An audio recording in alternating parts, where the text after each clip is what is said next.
Welcome to today's Researcher Talk, and thank you for attending and participating. I'm Richard McCulley, historian at the Center for Legislative Archives that sponsors this series. The Center for Legislative Archives is part of the National Archives that holds the records of the Senate and the House of Representatives. An important mission of the center is to promote scholars' research in those records and to further the study of the history of Congress. The Researcher Talk series is an important means for gauging how we fulfill that mission. What better way to do it than to regularly hear from scholars who have researched those records, who have written books with a significant aspect of the history of Congress in mind. To help us do that today, we are pleased to host Ruth Wasson. Ruth is a specialist in immigration policy at the Congressional Research Service at the Library of Congress and is the Abba Schwartz Research Fellow. She holds a PhD in history from the University of Michigan and is the author of Tackling Unemployment, Legislative Dynamics of the Employment Act of 1946, published by Upjohn Institute Press in 2013. She is just wrapping up a Kluge Fellowship and has been an adjunct professor at the LBJ School of Public Affairs here in Washington.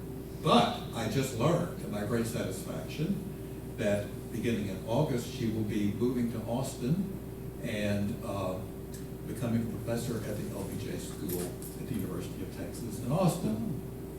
Very happy for her, but sad I'm losing a neighbor on Capitol Hill. Ruth is the author of dozens of Congressional Research Service reports on an extraordinarily wide variety of topics in the fields of social and economic policy. Her work is well known and highly respected in the many Senate and House committees that benefit from her reports and presentations. She is the recipient of many achievement awards, including one that really caught my eye because it is quite timely for the center, a special award for policy analysis of the 9/11 Commission report. The center holds the records of the 9/11 Commission, and only a couple of weeks ago began to release online some of the records to the public. Her talk today is titled "The Struggle for Fairness: How the Repeal of National Origins Quotas Altered Future Flows." We should have time for Q&A afterwards. If you have a question, please raise your hand so we can pass the mic.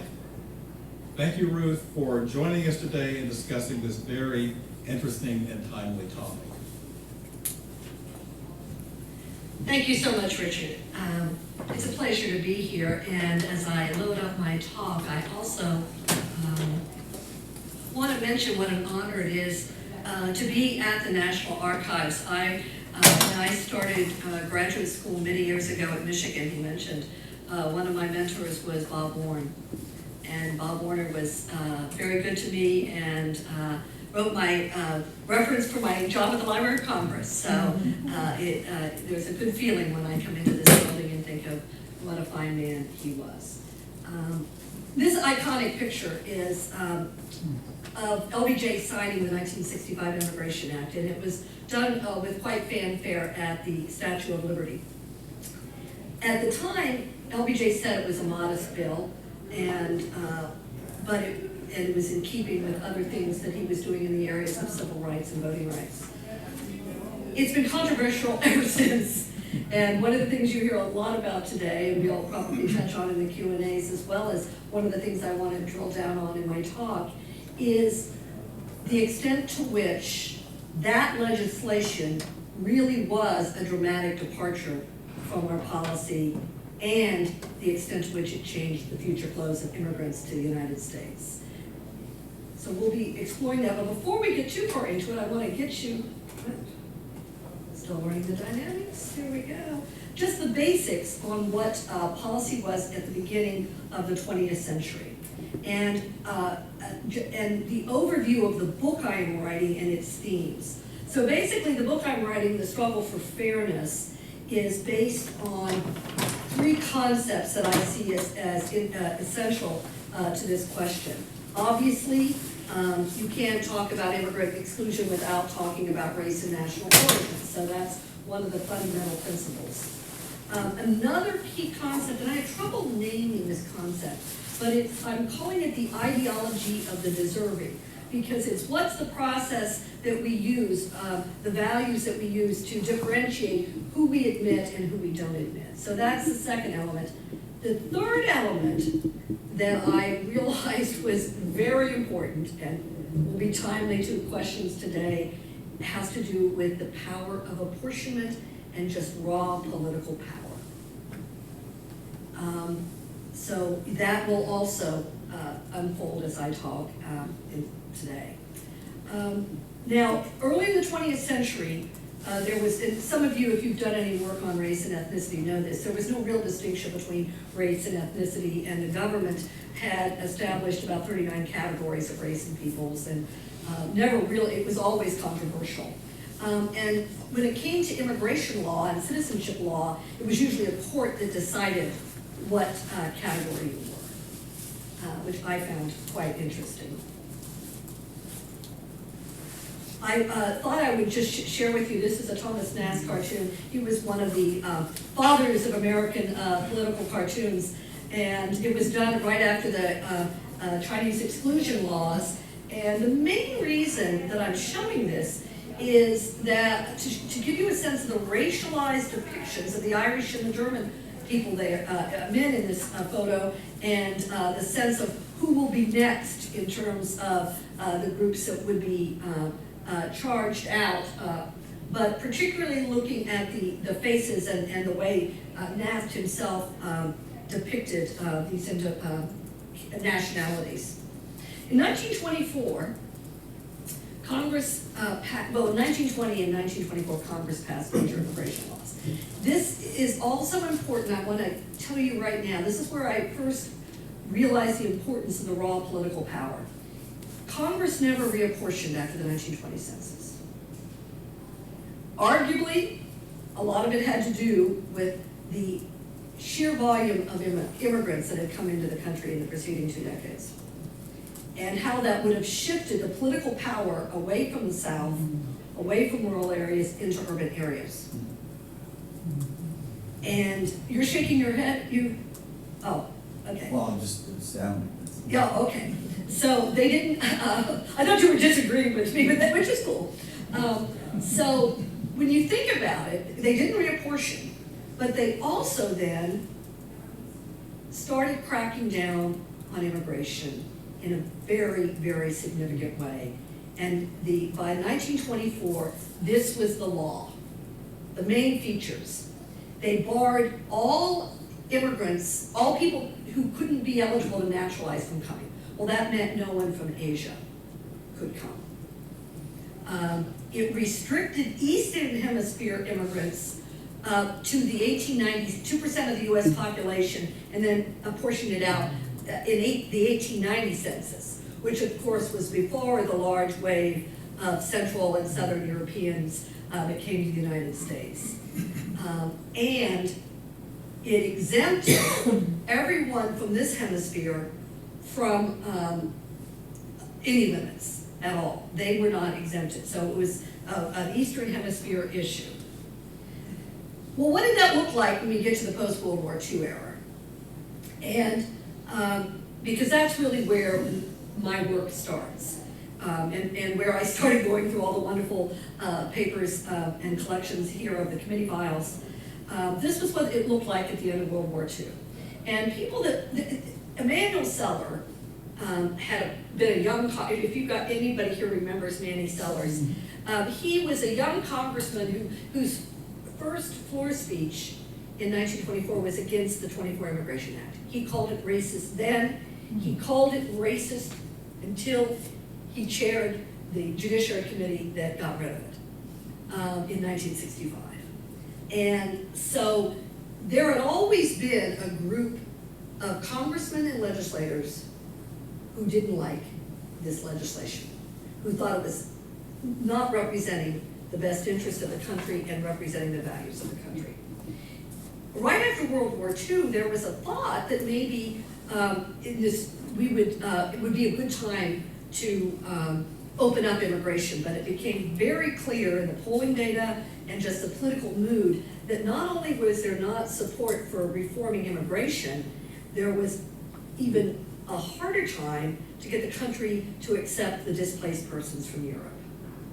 And if you think about what the rhetoric we hear today and the concern about people coming without American values, in the immediate post-World War II period, there was a concern that a lot of the displaced persons were really communists and fascists, and we needed to keep them out. They were a threat. So there was not a welcoming sense.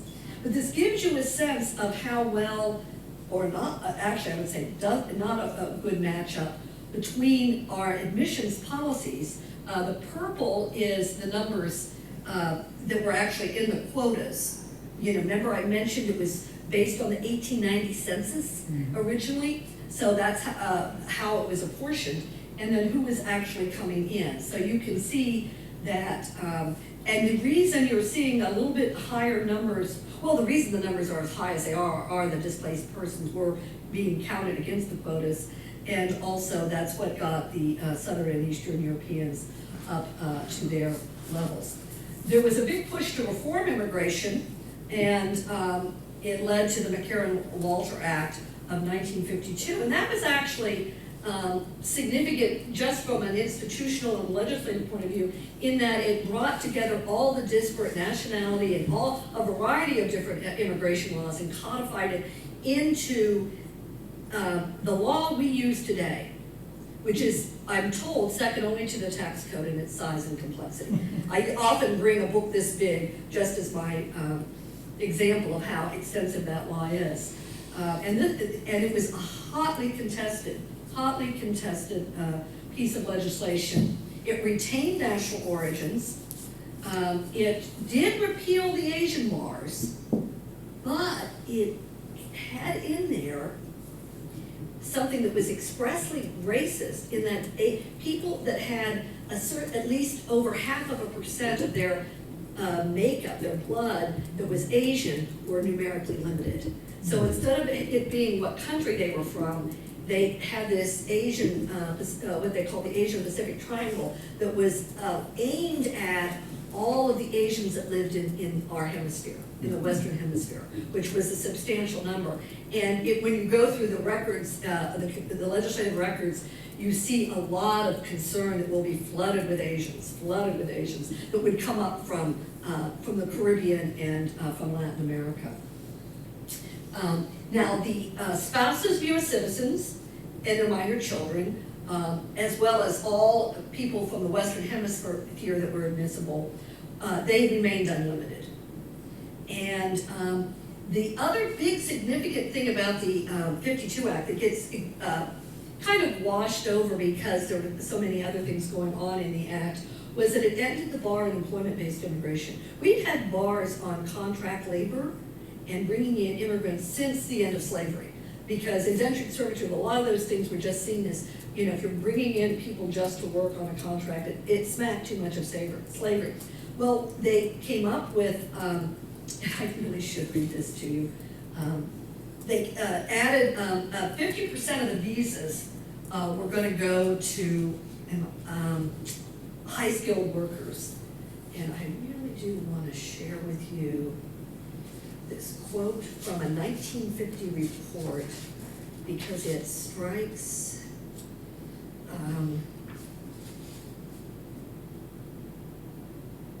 it really hits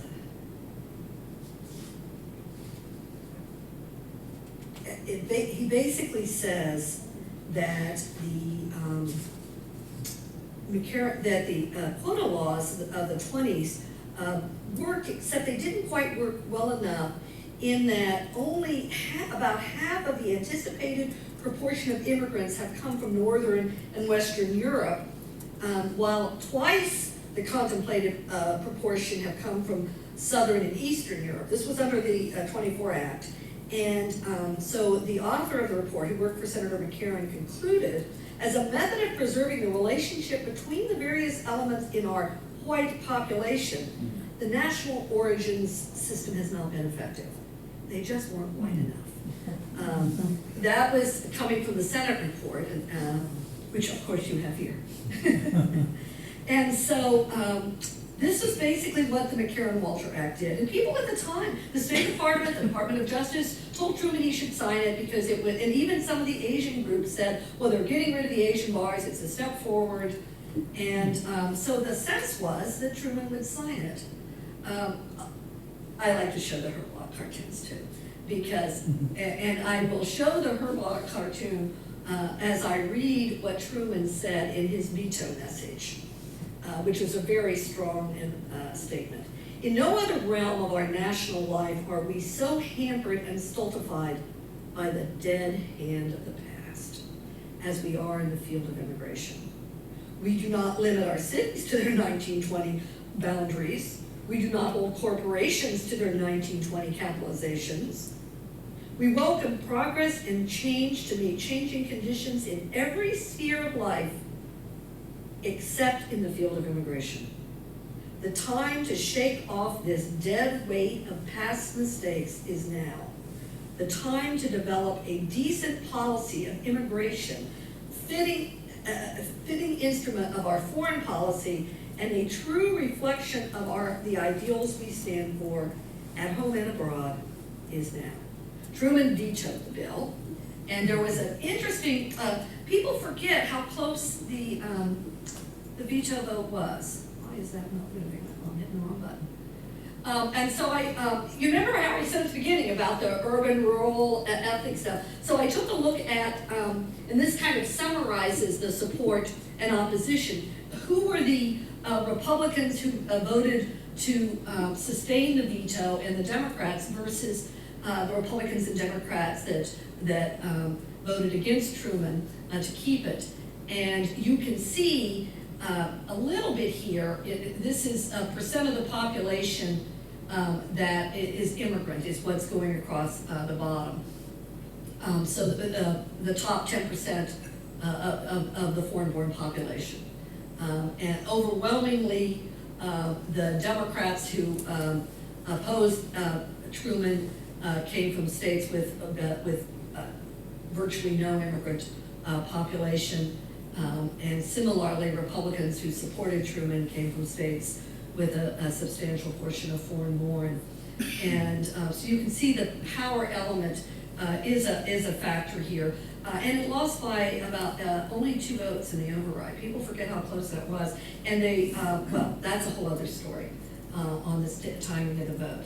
But the big problem they faced throughout the 1950s was, yes, they didn't like the national origins quotas. They didn't like the way they'd gone in the McCarran Walter Act, but they really didn't have any alternatives. And they struggled throughout the 1950s. I won't go into this a lot, but there were various proposals that came both from the legislature and from the Eisenhower administration, as well as right before Truman left, and he had a commission that came out. There were always proposals, but they just didn't seem to get traction.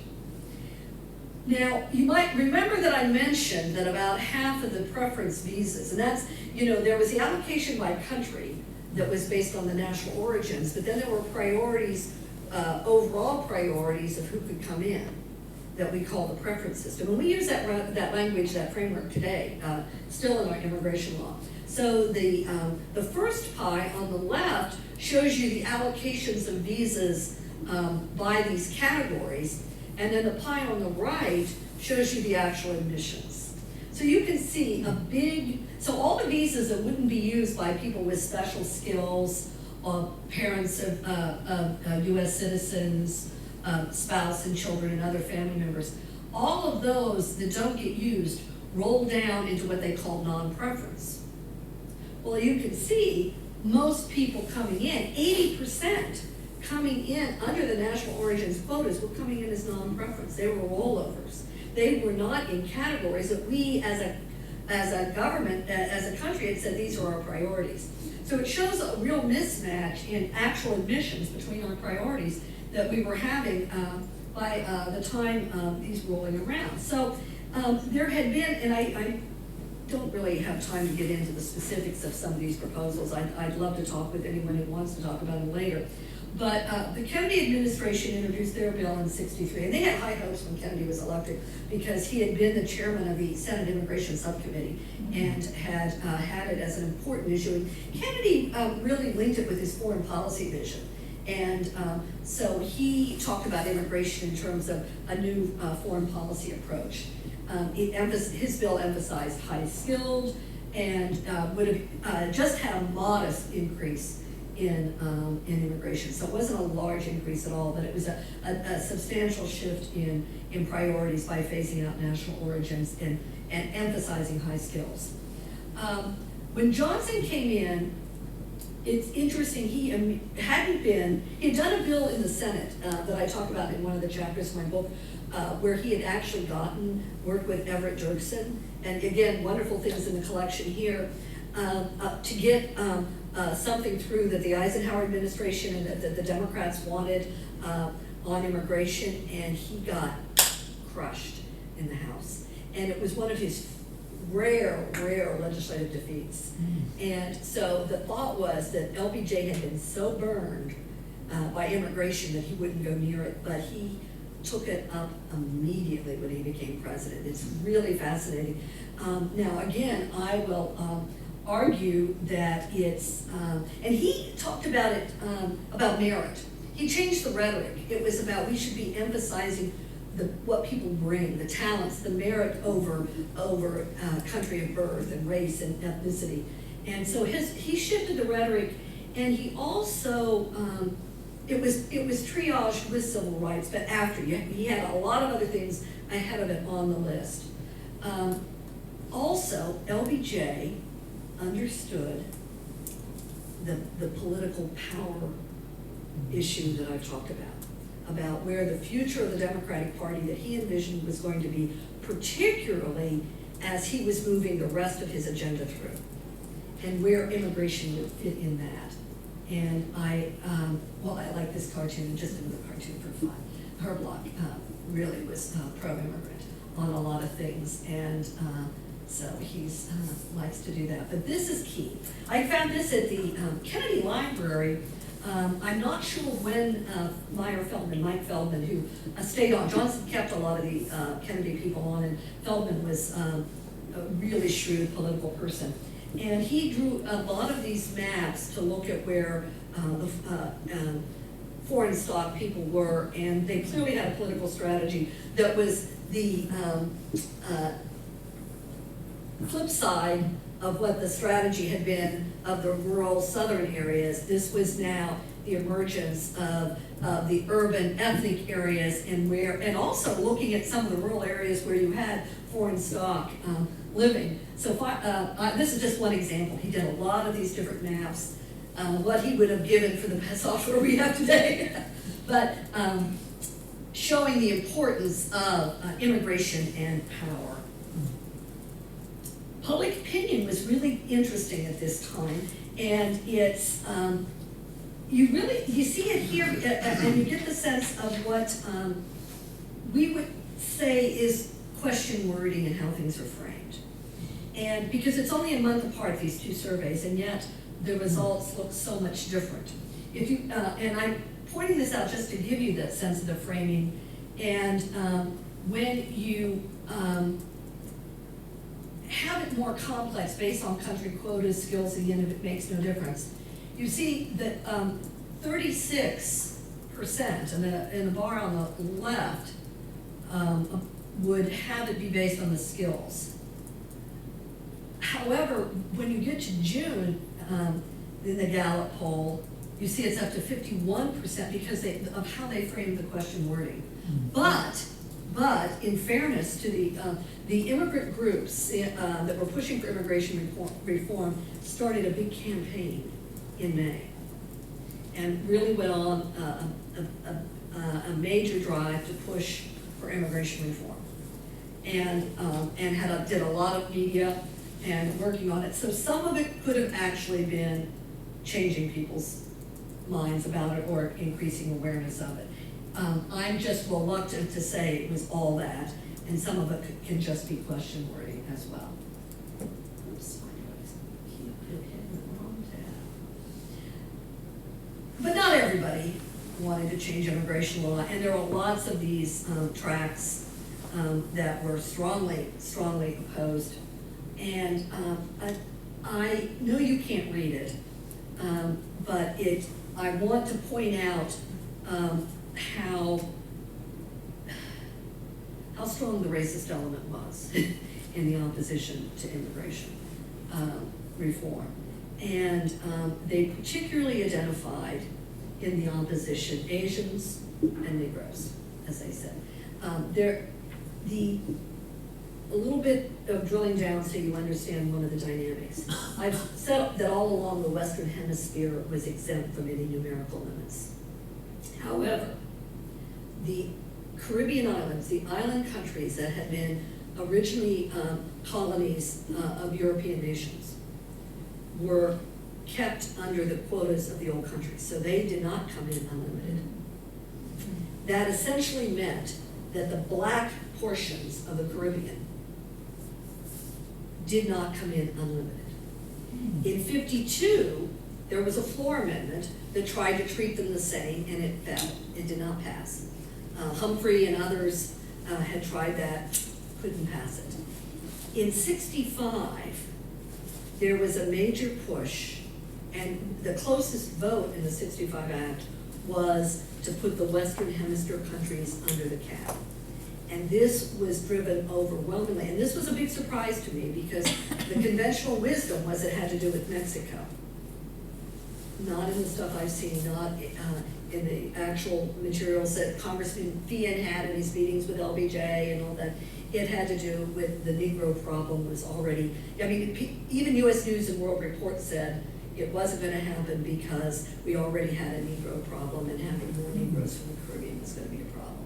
So it would just make matters worse. So that was clearly, and again, there was an incredible exchange between Senator Jacob Javits of New York and Sam Erwin of South Carolina in a Senate debate that got quite ugly. And, you know, words, I mean, go check it out. And it was interesting because they, Dean Rusk, who was Secretary of State, was testifying, and Erwin went off on this thing about how, why should unlimited numbers of people from Ethiopia get to come here? What had Ethiopians ever done for this country? And so, and that was where the whole thing with Javits came in and all that. What was interesting was the press, what the press reported versus what you find from going through the original records of what happened at the hearing. The press didn't report Dean Rusk's answer about how hard African Americans had worked in the formation of the country we have today. I mean, he gave an eloquent answer to Erwin's question that the press didn't report. They only reported the fighting between Javits and Erwin, and not the Rusk answer. Very telling in my mind about that. Well, one of the other things that was clearly going on was what was happening. You know, I showed you the pie charts that compared the admissions by the preference categories versus who was actually coming in. What's interesting here is the quota immigrants, which is what everybody was fighting to protect, were a smaller and smaller portion of who was actually coming in. As you can see, Western Hemisphere was becoming more and more a significant source of immigrants to this country, and they were unlimited. There's also some other non-quota, mostly refugee-type populations, as well as groups coming in through the Refugee Act. So you can see that the policies that were the source of contention weren't even as important as driving the admission flows. But the actual numbers, and this is, very important. Everybody wanted to know what was going to happen if we changed the law. Well, I love this Emmanuel Sellers. He was trying to figure it out at a hearing, and I've been told this is his handwriting, but he sketched out different ways, adding up the numbers, seeing what the witnesses were saying. I don't expect you to read this. I'm just showing you this. This was the State Department approach. And they had every country and all the people waiting for visas and this intricate thing based on current demand. That was the key, current demand. Then the Department of Justice, and this was back when the Immigration and Naturalization Service was still in the Department of Justice. The Department of Justice and Robert Kennedy was the Attorney General when the bill was initially introduced. Katzenbach, by the time later became the AG. They did their projections, and what I did is I took their projections and then looked at their projections 5 years out with the actual flow to give you a sense of the matchup. But what's important about all of these things, and what gets missed in the people that say did they know and lie about the bill not having any effect, is that all the projections were done on the bill as introduced, not as finally passed. And there were some substantial changes made in the final bill that dramatically altered future flows, and they were not part of any of these projections. But we'll talk about what they did. So the final bill, the 65 Act, and I love to tell this one too, because the original bill was about 200 some pages. And working now for Congress, as I do, you get a 200-page bill. By the time you're at passage, it's about 1,000. And the last two major comprehensive immigration bills hit the 1,000-page mark. So I'm used to these things growing like yeast dough in a warm, dark place. Not this bill. It went down to 11 pages. And this is important because of all the things that were originally in the bill, it didn't reform the grounds for inadmissibility. That didn't happen until 1990. It didn't add a refugee program. That happened in 1980. It didn't expand, though all the original bill had employment-based immigration. That happened in 1990. So it was a much smaller bill than what the architects had envisioned, and people, don't seem to be aware of it. But what it did, it got rid of national origins and replaced it with the policy we have today, which is a per-country ceiling based on countries around the world and a total allocation. They substantially expanded family-based visas. That was what was not in the projections. This made a big difference, as I will show you. Parents had been numerically limited, parents of U.S. citizens, they became unlimited. And there had not been a category for siblings of U.S. citizens. They were some of those gray non-preference ones that I had in the charts that were large, but they got their own category. It also, instead of having a large push for high-skilled immigration, which had been in Phil Hart's bill in the late 50s, it had been a big push for Johnson. He wanted merit over country of origin. There was a lot of talk, particularly after Sputnik and that whole movement of scientists, like we hear today, about STEMs. There was a big push then for that. Only got 10% for high-skilled, and then another 10% for shortage workers. So it was a substantially different set of priorities but they were able to get rid of national origins. That was the big thing. They got rid of national origins. So what happened? Well, in terms of the priorities, you'll see it's a little bit better matched than the 52 Act had been, but there was still a fair number of a non-preference, but that's basically a pretty good match. I want to show you this. This one, the 52 Act had set aside half of the preferences for skilled immigrants, but they weren't used because they weren't getting skilled immigrants from the Eastern Hemisphere. When they got rid of it, went to look at the difference in the mix of professionals coming in. So let's look a little bit more at the non-preference and employment-based over this period. And I ended 1990 because that's when the last big change in legal immigration occurred, so I think it's a fair benchmark. And it's a long enough time series to really look at the effects of the 65 Act. You can see overwhelmingly the employment-based were coming in these non-preference categories. As you see in the post-65 period, you get a more diverse flow, but you also get a lot fewer employment-based because of the policy shift. And that is significant. In terms of skilled and shortage workers, I did it by region of the world, and you'll see, again, this is what was the old sixth preference. And employers bringing people in had to show that they couldn't find qualified U.S. workers. And you'll see that Europe held its own for a while, but Asia immediately became a significant source of workers. And then North America and South America, I mentioned that they tried to get the Western Hemisphere under the caps. That didn't happen until the 70s, the late 60s. They did go ahead. It was, as some said at the time, it was inevitable. It did happen. We can talk more about that if you like, the politics of that. But at this point, you can see that when they're under the cap, they're fairly influential in terms of the numbers of the shortage workers. High-skilled, the professionals and exceptional ability. You can see how Asia dominated in the early years. And the only reason their numbers started getting smaller was they started hitting their own country caps. Now, let's talk about the family-based. Remember I had said how that was the part that wasn't in the projections. And what's key here is parents hadn't been unlimited before. They became unlimited. So they're the green. And you can see that just in general, immediate relatives shot up substantially during this period. And they also added orphans to the category. That's not that important, but it does make a difference. When you look at the spouses and children, this is the category that existed after 52. So I give this a longer time period and where they're coming from. You can see something quite interesting, I think. And that is, if you see two parts of the world, and this is the family-based side, coming in as unlimited family-based. You see the importance of Asia, and you also see the growth in North America.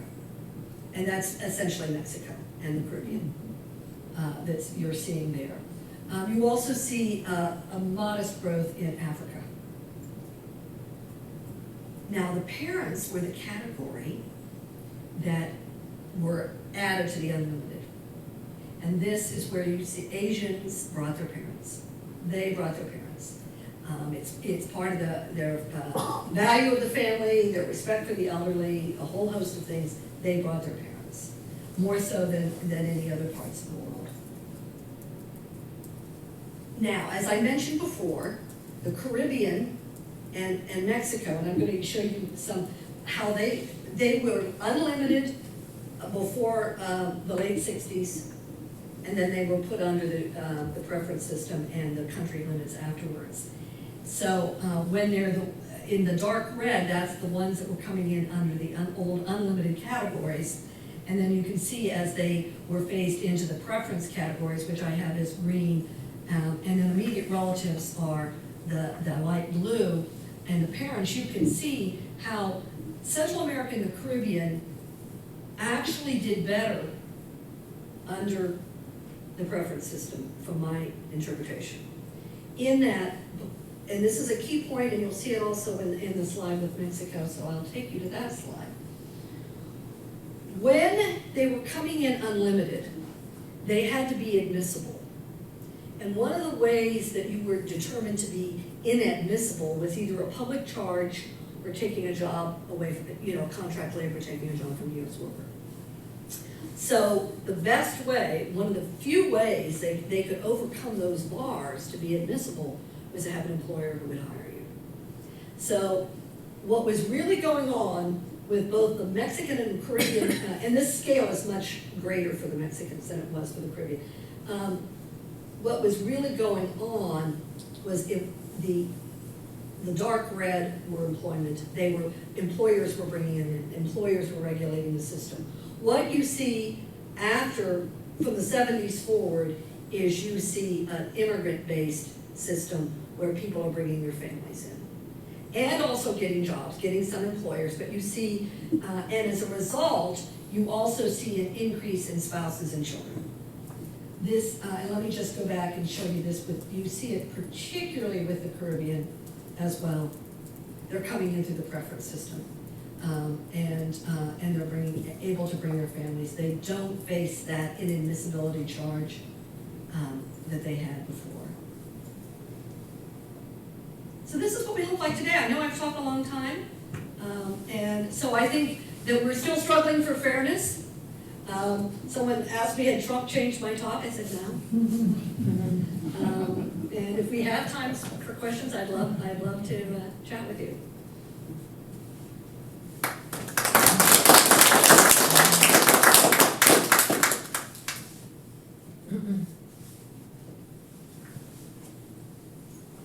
Well, I'm blown away both with Rich McCauley having set up this series and your particular presentation. A year or two ago, here in this building, I heard somebody talk about a lottery system. And apparently it was instituted by an Irish American for Ireland, but really West Africans were the key group who benefited. Could you talk a bit about that? Oh, actually, that's an interesting issue. Let me see if I can go back and show you one of these earlier slides.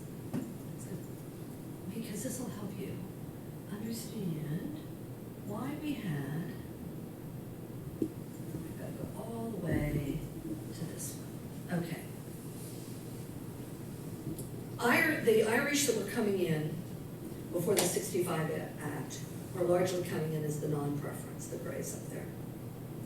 When we, and it was funny, this was in the Kennedy papers when I was at the Kennedy Library. The 65 Act, when you put Ireland under the preference system, where there weren't numbers that rolled over, it wasn't that they were numerically it wasn't the limit of 20,000 that hurt Ireland. It was that they had to show they had close relatives, or they were high skilled, or they met these other criteria. So many of the Irish had been coming in as non-preference because there were all these numbers that were unused that they had access to. So that had been the way the Irish were coming in. And they did some fixes after the 65 Act when they realized that and I've even seen in the material, but I haven't explored this enough to know whether the Mexican workers became a substitute for Irish workers. During that there was a period where the Mexicans were still unlimited, and the Irish were coming in as at that point, unskilled workers. So there might have been a substitution, but I'm not sure yet. I'm still studying that question. So there, a lot of the diversity lottery came about in 1990, but it was built on some of the early fixes to try to, they had what they called adversely affected countries that have been, which was basically European countries for the most part, a little formula to allocate visas. The diversity lottery was the compromise of the 90 Act over a point system, which some people wanted to admit are, instead of employment linked, they wanted a point system, a merit-based system. They added the diversity lottery as a new seed, is what Senator Kennedy called it. Bruce Morrison was involved, Senator Schumer was involved in the House. There were a fair number of people involved in this visa lottery, and there was a set aside for the Irish in the original formula. And the early winners of that diversity lottery, because that was based on a formula of if you were underrepresented in the, say the last 5 years, last 10 years. So it was countries that were underrepresented in recent flows, and that would have included Africa and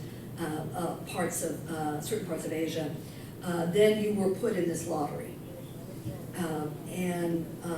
So that, like I said, the early years had a set aside for the Irish. And in the early years, the big winners were Eastern Europe. Big time Eastern Europe. But once, and the whole idea, and why they called it New Seed, was to start flows from these countries, because the 65 Act created a system that was so based on family ties. I call it the Billie Holiday syndrome. God bless the child, them that's God get. So if you've got family here, you get the immigrant visas. You have to have the close relatives. It's who you know or who you marry. And very personal. This was done to try to open up new flows. It did a lot for Polish immigrants were big winners, and people from, when the wall came down. Now it's got a fair number of Africans. It's finally opened up Africa for legal flows in ways that haven't happened before, but also Asia, and some people worry because it's opened up Muslim countries. But it's only 50,000 visas a year. It's a pretty small group. But that's probably more than you needed to know.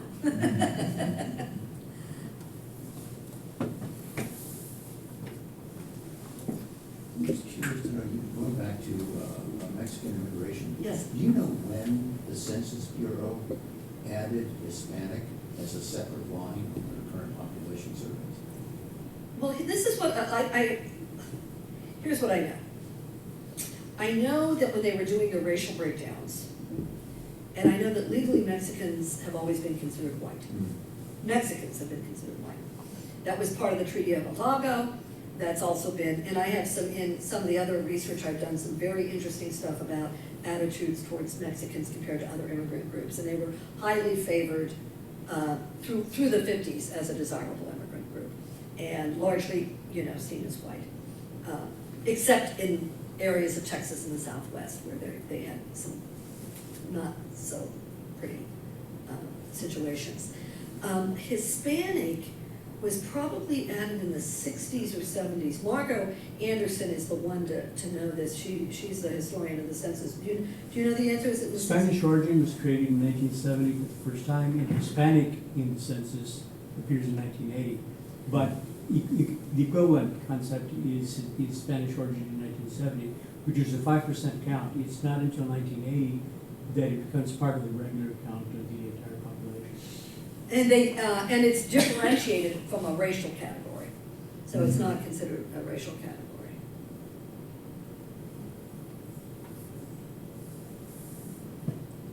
There's somebody right behind you.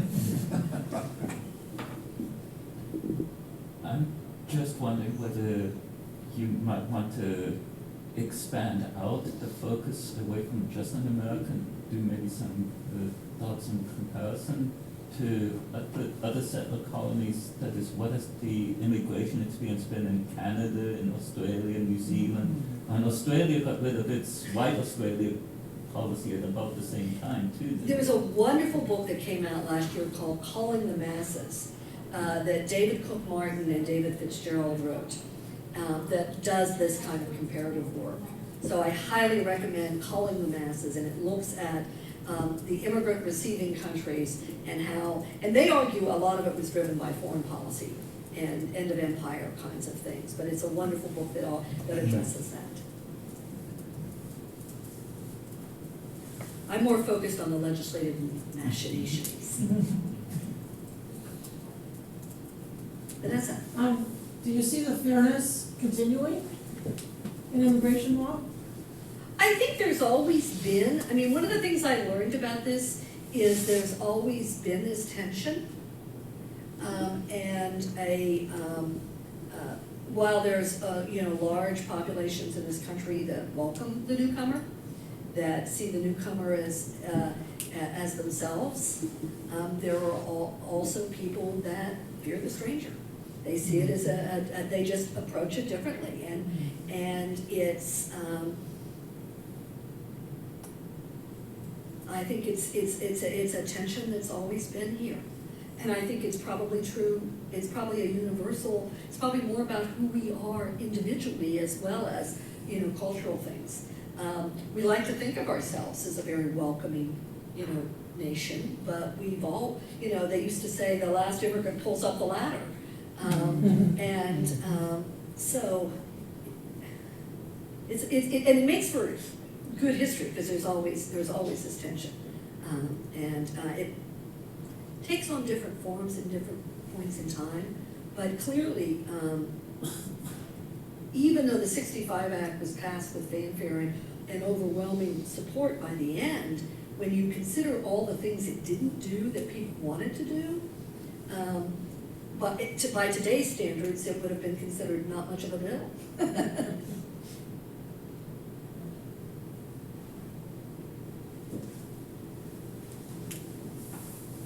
Are we done? No?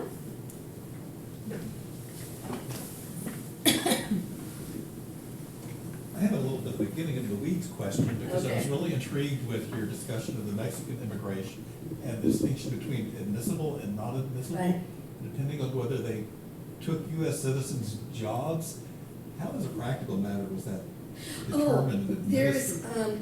There has been grounds of inadmissibility or the older immigration laws. The colony of Massachusetts first had the public charge if you were likely to go on need assistance if you couldn't provide for yourself. Not doing contract labor came after or after the Civil War. Excuse me, imbeciles were also barred. I don't know how my relatives ever got in. They slipped in somehow.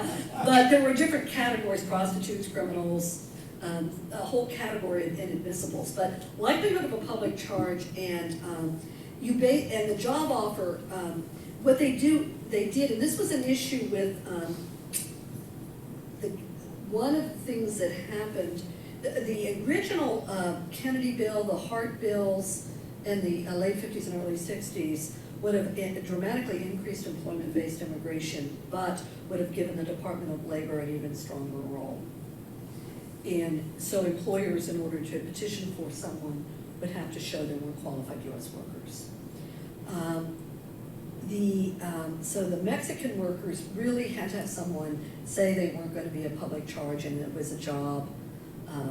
And the growers, and this was interesting to me, and I'm still trying to find more about the role of the growers. A lot of the historians that have written about it talk about the important role they play, but I'm still trying to understand the role of the Southwest, the California and Southern agricultural interests in how they were able to structure this.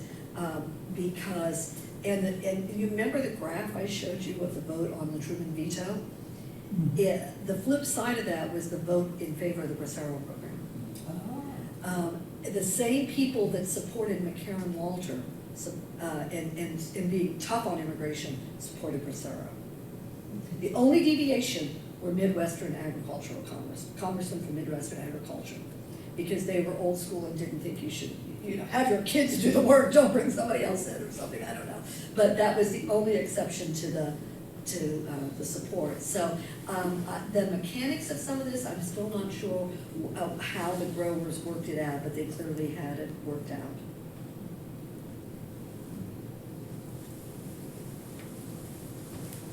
For the 1965 Act, could you talk a little bit about who deserves credit, the executive branch or the legislative branch? Was it Kennedy Johnson or was it Seller Park? Credit. Well, that's an interesting thing. There were so many people who had worked on developing alternatives through the 50s and on the creative side of it. And there's a fellow, Norbert Schley in the Department of Justice. I guess he also wrote the Department of Justice's Voting Rights Act bill. He was a protege of Bobby Kennedy's. A lot of the Kennedy bill he wrote, and but he didn't get much credit at the time. He was pretty young, and he stayed on with Johnson and did a lot of stuff. I think that in terms of the development of the policy, the intellectual side, the figuring how we're going to do this, it was clearly Congress. In terms of the political push, it was Johnson. Johnson got it through. Feehan, and we were talking about him, he was a Cleveland congressman who replaced Walter. McCarran Walter was actually somebody that the Kennedys got along with, but he was a conservative Pennsylvania Democrat and supported refugees but had a hard time with other kinds of immigration. It was restricted. And when he died, Kennedy waited until Walter died before he introduced his bill in '63. Mm-hmm. And he introduced it a month later, out of respect, I'm told. And so, but the Kennedy bill these were the same legislative vehicles, but when you look at what was finally in them, Emanuel Seller was clearly key. Phil Hart was instrumental early on, but kind of, and I think it was the Hart bill that had a lot of the fundamental things that were important to it. And pushed it in new ways. Seller carried the water for 50 years, 40 years. And he did, it was pretty impressive. Civil rights, voting rights, and immigration. Boom, boom, boom. And I don't think, the election of '64, and I have a discussion about the '60 and '64 election in my book, because you could see the political shift. moving away. You could see the growth of the urban ethnic areas and the political cloud, and then coming over to whether you're talking about a Jacob Javits or a, Hubert Humphrey. You're seeing it, this push of liberal Republicans and Democrats. And there's no question that they played a key role. Ken Keating was instrumental in the early, as a liberal. Prescott Bush was involved in some of the early bills in the late 50s, early 60s. He was gone by the time the 65 Act came around, but it was, so there were a lot of legislators that were heavily involved. But it's hard to imagine it passing without LBJ's ability to jar loose people like Fian who were sitting on it. And basically they threatened to run, they ran somebody that came close to, in the primary, and they basically told him they were gonna redistrict him out, essentially. And they also got Eastland some judgeships so that Eastland would step aside. I mean, they did good old-fashioned politicking to get people to step aside so that this bill could move forward. And the kinds of things that I just don't happen today. That still were happening in the 90s when I worked on the 90 Act, that don't happen today. Well, on that somber note, I'm afraid, we'll need to wrap it up. But this has just been a most informative and delightful presentation. Thank all of you for attending and asking such good questions.